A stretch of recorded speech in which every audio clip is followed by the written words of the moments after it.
Ils n'ont pas compris la place de Dieu, du culte et de la culture. Et ils vivent sans culture spirituelle. Il y a des familles dans lesquelles la même radio chante tel cantique, la même radio chante la gloire de Dieu. Ils ne comprennent pas à qui devons-nous donner le trône. Or, dans le domaine spirituel, Dieu ne s'impose pas. Quand l'atmosphère ne correspond pas à sa gloire, Dieu s'écarte.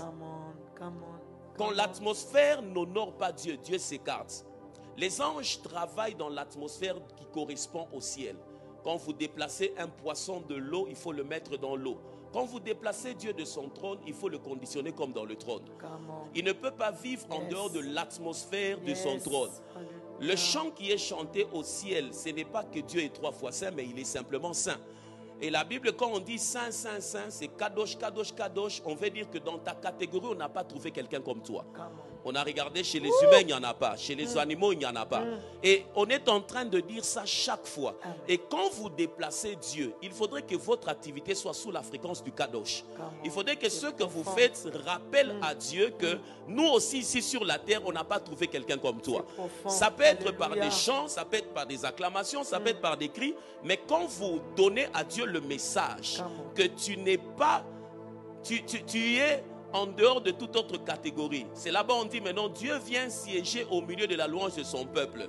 Le terme siéger là-bas, au milieu de la louange de son peuple, le mot qui est utilisé là-bas c'est Tehila.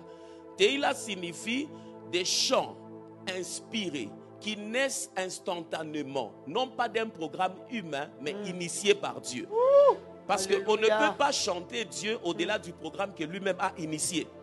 C'est Dieu qui donne les mots qui correspondent à sa gloire. C'est Dieu qui donne les mots qui correspondent à sa puissance.